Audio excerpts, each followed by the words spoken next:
आइए सुनिए, देखिए, समझिए सनातन सत्य।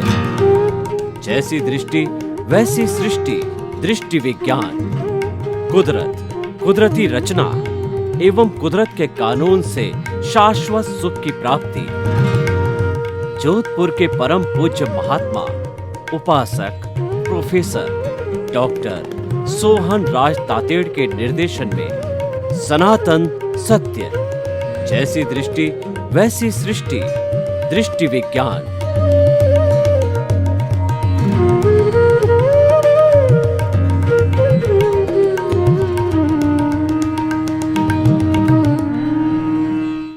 मातृशक्ति को नमन। आज हमारा बहुत सुंदर विषय व्यवहार कुशलता अनुपम गुण। हम दो पार्टों के बीच में जीवन जीते हैं, एक तो खुली आंख का जीवन, एक बंद आंख का जीवन, और ये दोनों साथ साथ चलते हैं। दिन के अंदर प्राय हम आंख खुली रखते हैं, लेकिन रात को सोते हैं, मेडिटेशन करते हैं, ईश्वर प्राणिधान करते हैं, अपने आप का चिंतन करते हैं, और हम कोई भी धार्मिक क्रिया करते हैं तो आंख बंद करके करते हैं। तो ये दोनों चीज साथ चलती रहती है।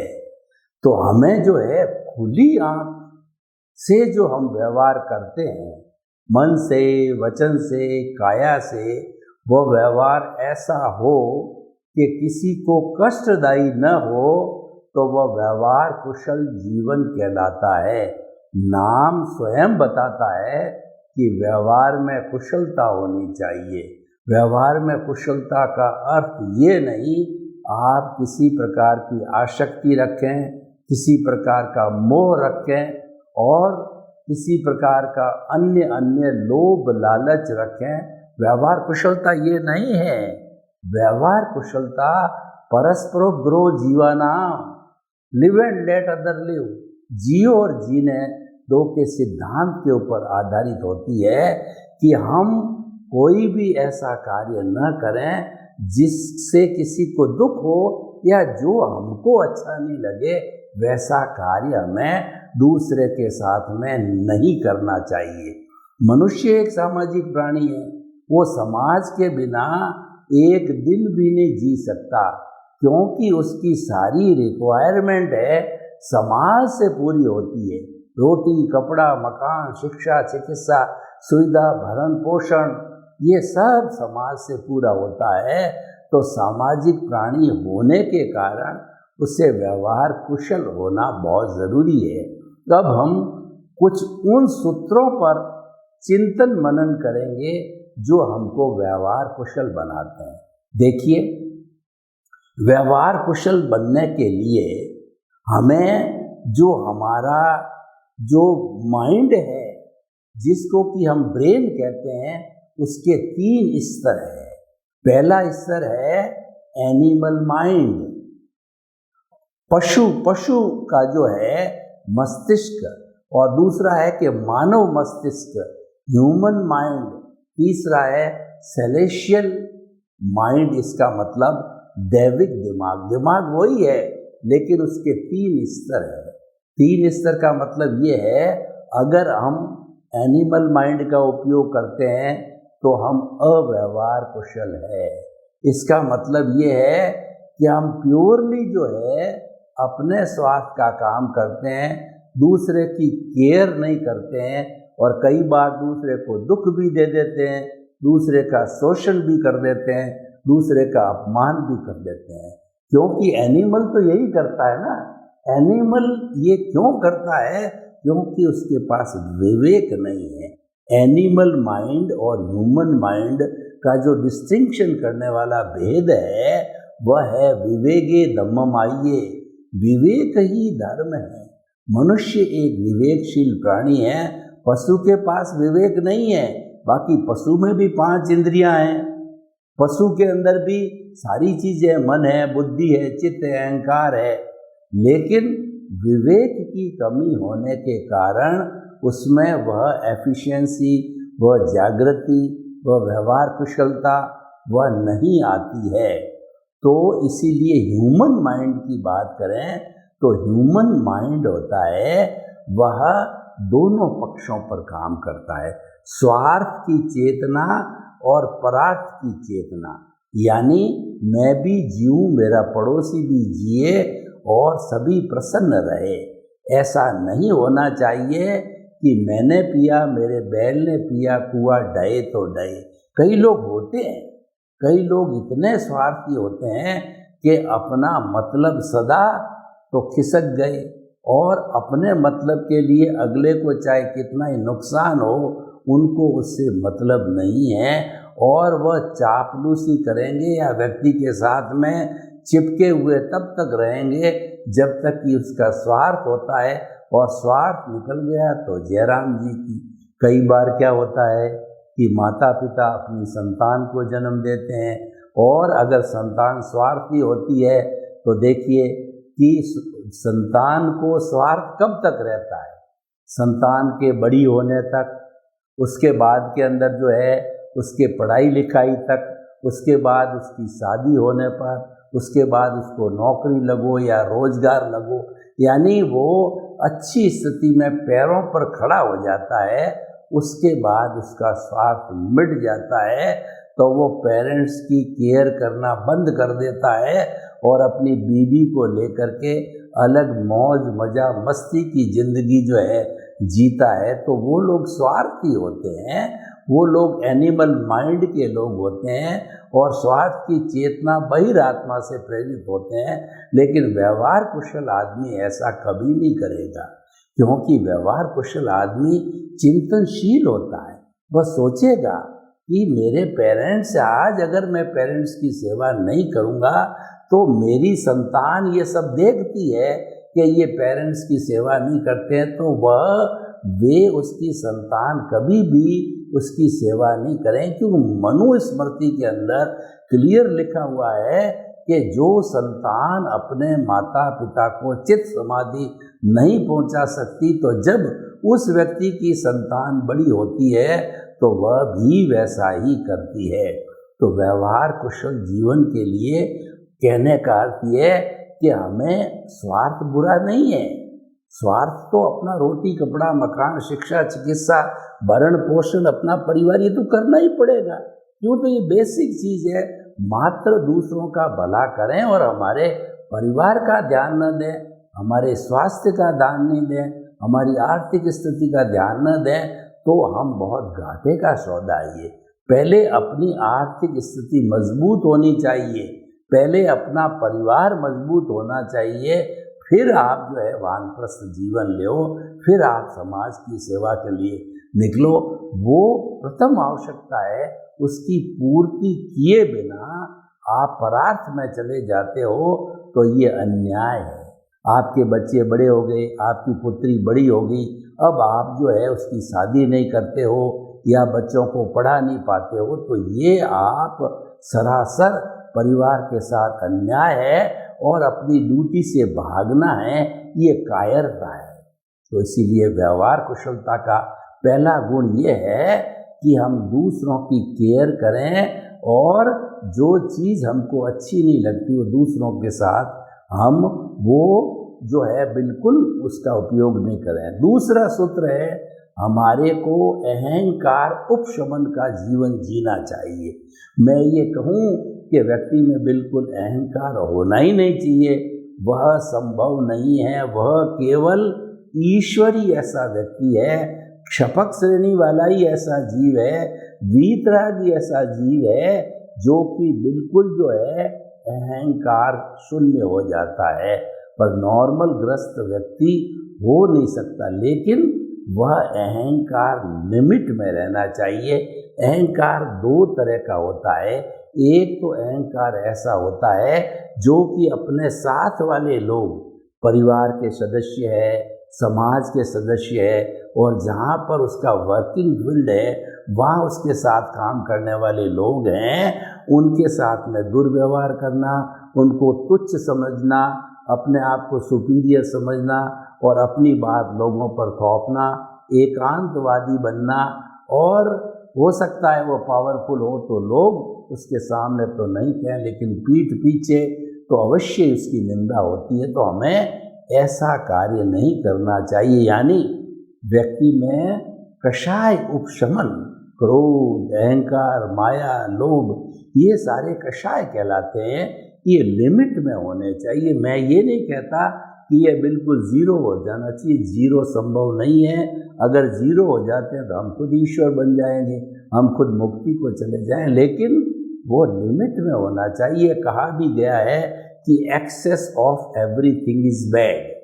हर चीज़ की अधिकता, बुद्धि की अधिकता भी खराब है, धन की अधिकता भी खराब है, और वाचालता यानी अधिक बोलना भी खराब है, और अधिक सीधा रहना भी खराब है, क्योंकि लोग उस पर चढ़ेंगे। एक राजस्थानी में कहावत है, सुवाड़ी खेजड़ी माथे सब चढ़े।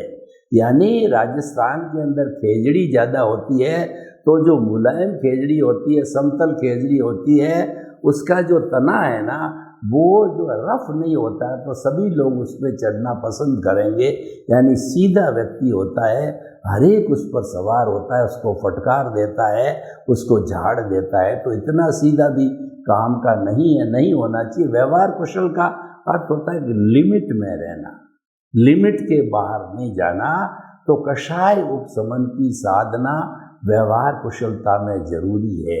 व्यवहार कुशलता के लिए वाणी का संयम सबसे ज़्यादा उपयोगी है कि वाणी हमारी हित मित होनी चाहिए।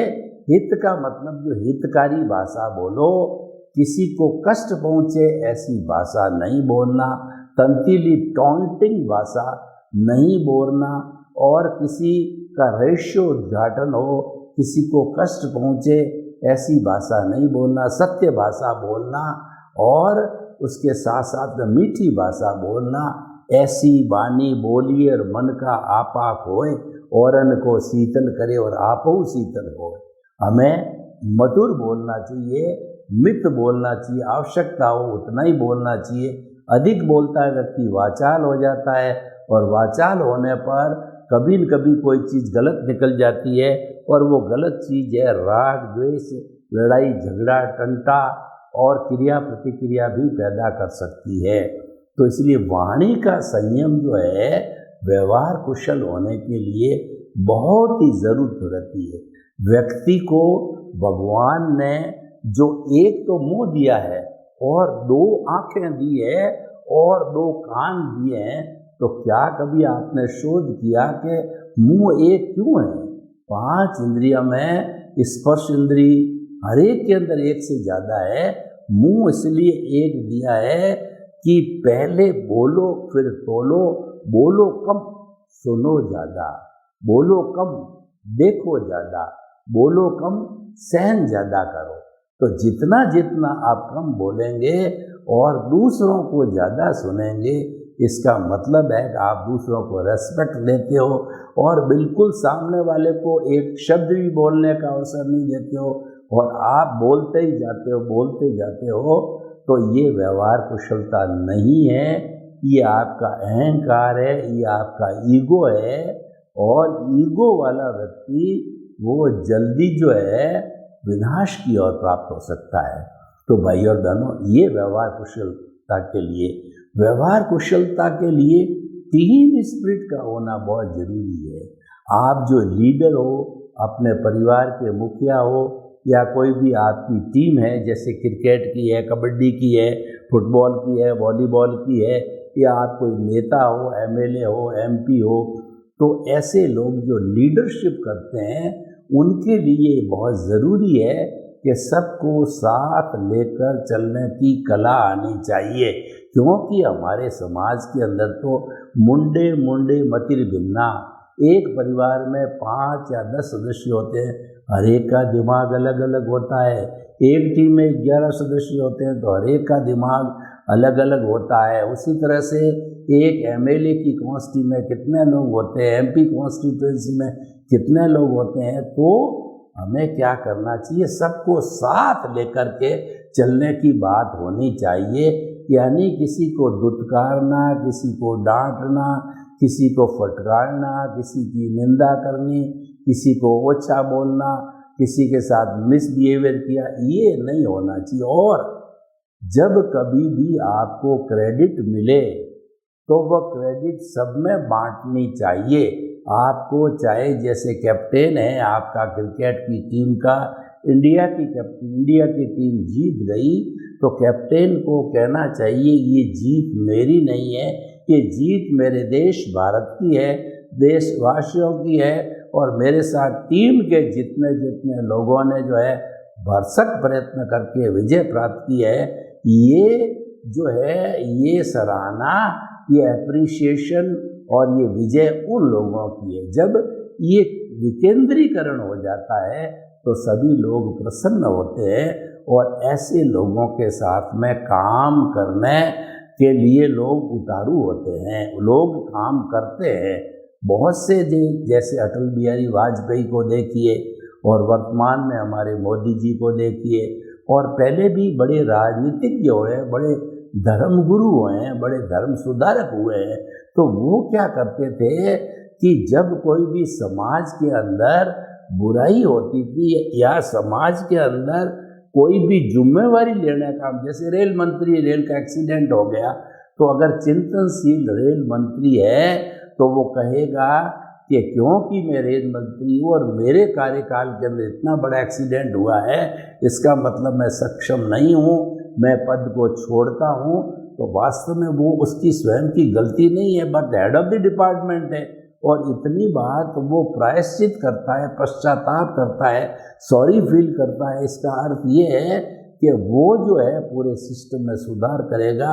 तो ऐसे व्यक्ति के बहुत से ऐसे चांस मिले हैं कि उसका जो है त्याग पत्र स्वीकार नहीं किया गया है, क्योंकि वो उसकी डायरेक्ट गलती नहीं है। अगर डायरेक्ट गलती है तो स्वीकार किया जा सकता था, वो तो इनडायरेक्ट गलती सुपरवाइजिंग जो है नेग्लिजेंस के अंदर आता है, तो वो क्षम्य होती है। तो इसीलिए हम कहना चाहते हैं कि व्यवहार कुशल बनने के लिए व्यक्ति को जो है, जो हमारे व्यवहार कुशलता के जो नियम है, गुण है, वो अवश्य सीखना चाहिए। दूसरा ये है, देखिए डे टू डे हमारे कार्य में क्या होता है कि कोई व्यक्ति जो हमारे संपर्क में, उसका फ़ोन आ गया, वह घर पे आ गया, तो क्या है उसकी बात को सुनना चाहिए। वो सामने वाला व्यक्ति 10 बार फ़ोन कर रहा है, आप एक बार भी नहीं उठाते हो, अपने बड़प्पन क्या है या अपने ईगो के वशीभूत होके घर पे व्यक्ति आता है, घंटी बजाता, आप घर में होते हो तो कहलवा देते हो घर में नहीं है। और दूसरा है कि आप में योग्यता है तो आपको बार बार प्रवचन के लिए, संगीतकार है, आपको बुलाया जाता, निमंत्रण दिया जाता है और आप हर बार उस बात को टाल देते हो। कभी तो हो सकता है कि स्वास्थ्य ठीक नहीं हो तो टालना, वो तो जेन्युइन ग्राउंड है, लेकिन हर बार आप सहभागिता से जो है मुंह मोड़ लेते हो, तो ये व्यवहार कुशलता नहीं है। व्यवहार कुशलता तो यही है कि सबके साथ में हिल मिल करके रहो। जब हम सबके साथ में हिल मिल करके समानता के व्यवहार से, मित्रता के व्यवहार से जो रहेंगे तो निश्चित तौर से हम व्यवहार कुशल व्यक्ति है। व्यवहार कुशलता के लिए हमारे भीतर प्रमोद की भावना होती है। देखिए, व्यक्ति गिरता कब है कि जब कोई उसका साथी, जब उसका कोई भाई, जब उसके कोई समाज का व्यक्ति तरक्की करता है तो उसके अंदर जलन पैदा होती है। जलन पैदा नहीं करके प्रमोद की भावना पैदा होनी चाहिए। मेरा भाई बढ़ रहा है यानी मैं बढ़ रहा हूँ, मेरा बेटा बढ़ रहा है यानी मैं बढ़ रहा हूँ, मेरे समाज का व्यक्ति आगे बढ़ रहा है यानी मैं बढ़ रहा हूँ। उसको देख के खुशी होनी चाहिए और उसको और प्रोत्साहित करना चाहिए कि आप अच्छा काम कर रहे हैं, और भी बढ़िया काम करें, परोपकार का काम करें, आपको गॉड विल ब्लेस यू, और आप जो एक अच्छे इंसान हो, आप अपने जीवन का जो है मूल्य सार्थक कर रहे हो। तो ये सब व्यवहार कुशलता के गुण हैं। व्यवहार कुशलता के गुण की एक लंबी सूची है। हम थोड़ा अब व्यवहार कुशल जो है, आप बाहर से तो बन गए, लेकिन ये व्यवहार कुशलता का जो लिंक है, व्यवहार कुशलता का जो स्रोत है, वो भीतर से आता है। बाहर का जो हमारा जीवन है, ये तो भीतर के जीवन का एक प्रतिबिंब है। बिंब भीतर है, प्रतिबिंब बाहर पड़ता है।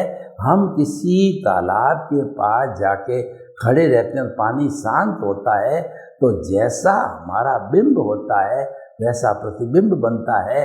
हम किसी मिरर आईने के सामने खड़े होते हैं तो जैसा हमारा शक्ल सीरत होगी वैसी की वैसी शक्ल हमारे उस आईने में बनेगी। दूसरे के जैसी शक्ल कहाँ से बनेगी? नहीं बन सकती है। तो ये जो बाहर आ रहा है ये भीतर का प्रोडक्ट है, भीतर के बिंब का प्रतिबिंब है। तो हमारा भीतर का संसार है वह अच्छा होता है, तब हम व्यवहार कुशल बनते हैं। और भीतर का जो जीवन है ये भावों से चलता है, वहाँ पे शब्द नहीं है। बाहर की दुनिया में शब्द है क्योंकि बाहर की दुनिया बुद्धि तक ही है और भीतर की दुनिया है ये प्रज्ञा का संसार है। दोनों में लाइन ऑफ द डिमार्केशन है। बुद्धि जो है ये तर्क करती है, दुनिया में हमको भटकाती है, ये राग द्वेष करती है, ये नफ़ा नुकसान निकालती है और ये जो है हमें बढ़ा भी सकती है, घटा भी सकती है। कुबुद्धि हमको गिराती है, सुबुद्धि हम आगे बढ़ाती है। लेकिन जो भीतर का संसार है, जो ज्ञानी पुरुष है और जो व्यवहार कुशल और क्या है कहना चाहिए कि वो अपने जो सरलता के धनी हैं उन लोगों के भीतर प्रज्ञा जागृत हो जाती है तो फिर वो कभी भी अव्यवहार कुशल हो नहीं सकते। क्योंकि प्रज्ञा जो है हमारी आत्मा की भाव सत्ता है और प्रज्ञा जो है मोक्ष की प्रतिनिधि है।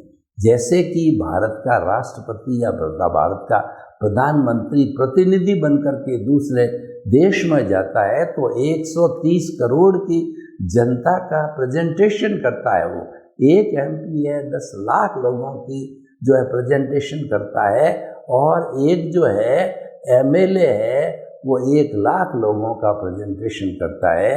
तो इसीलिए क्या है कि वो रोल मॉडल रूप में होता है। तो ये हमारा भीतर का जो संसार है उसके अंदर प्रज्ञा का जगत, उसके अंदर जो है इंद्रियातीत जगत, प्रभु का जगत और सत्य का जगत, सम्यक दर्शन का जगत है। उसका हमें अवश्य ही स्पर्श करना चाहिए और जो इसका स्पर्श कर लेता है उसके अंदर रहता है तो हम बड़े आत्मविश्वास के साथ कह सकते हैं, डंके की चोट कह सकते हैं कि वह व्यक्ति कभी भी अव्यवहार कुशल नहीं होगा। उदाहरण के तौर पर देखिए, कोई व्यक्ति संत है, 5 महाव्रती है, रियल मायने का भगोड़ा नहीं है। वो भगोड़ा तो क्या है कि वह अपने स्वार्थ की पूर्ति के लिए, धन कमाने के लिए जो अनफेयर मीन्स के कारण जो है मठाधीश बन जाता है और दूसरा अनैतिक व्यवहार भी करता, उनकी हम बात नहीं करते हैं। रियल में 5 व्यक्ति साधु है तो वह साधु क्यों बनता है कंचन कामनी को छोड़ करके? क्योंकि वो परमार्थ की चेतना में जीना चाहता है। परम अर्थ का मतलब हो गया है अपनी आत्मा को पहचानना चाहता है, प्राप्त करना चाहता है। अपनी आत्मा को संपूर्ण रूप से प्राप्त करना है, यह मुक्ति कहलाती है। और जब संपूर्ण रूप से 360 डिग्री के एंगल पर हम आत्मा को प्राप्त कर लेते हैं तो हमें केवल दर्शन हो जाता है और वहाँ तक हमारा पुरुषार्थ होता है। पुरुषार्थ, रियल पुरुषार्थ की चरम सीमा केवल दर्शन तक है और केवल मनुष्य ही प्राप्त कर सकता है। और जिस व्यक्ति ने केवल दर्शन प्राप्त कर लिया उसमें पुरुषार्थ नहीं होता है, क्योंकि वहाँ पर प्रतिष्ठित आत्मा नहीं होती है। वहाँ तो जो बचा हुआ भुगतान है, बचा हुआ व्यक्ति का जो कुछ भी आघाती कर्मों का भुगतान है उसको शून्य करना पड़ेगा और वो शून्य करता, यानी वो सारा भुगतान है। जितने भी तीर्थंकर होते हैं वो माँ के पेट में मति ज्ञान, शुद्ध ज्ञान और अवधि ज्ञान वाले होते हैं और जब दीक्षा लेते हैं तो मनोप्रयोग ज्ञान हो जाता है और उसके बाद में केवल ज्ञान होता है। यानी जन्म से जो है उनके मोक्ष जाने तक की जो हमारा केवली है या तीर्थंकर है, वह जीवन जो होता है वो मात्र जीवन भुगतान का होता है।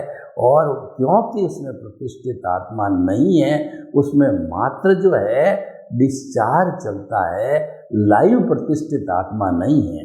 डिस्चार्ज प्रतिष्ठित आत्मा है वो तो मृत है, डिस्चार्ज प्रतिष्ठित आत्मा खतरे वाली नहीं है और वह तो रहेगी, क्योंकि वो तो हमारी लायबिलिटी है, वो हमारा भुगतान है, वो हमारा हिसाब है। जब तक हिसाब क्लियर नहीं हो जाता है, जब तक समस्त जीव जिनको कि हमने जीवन भर कष्ट पहुंचाया है एनओसी प्राप्त नहीं हो जाती है, तब तक हम मुक्ति को प्राप्त नहीं कर सकते, चाहे वो केवली हो चाहे तीर्थंकर हो। इसलिए तीर्थंकर का जो अंतिम जीवन तीर्थंकर जीवन होता है वो मात्र भुगतान का जीवन होता है। हम कई बार पढ़ते हैं कि भगवान महावीर ने जो है इतने इतने कष्ट सहे, इतनी इतनी तपस्या करी, तो वो सारा भुगतान का जीवन है, वो सारा जीवन उदय और प्रारब्ध का जीवन है। सर्वे भवन्तु सुखिनः, सर्वे सन्तु निरामया। लोक के सब जीवों को सुख मिले, शांति मिले, आनंद मिले, प्रेम मिले और सभी अच्छे इंसान बन करके अपनी भव नैया को पार करें। आपके प्रति मंगल भावना। ओम शांति।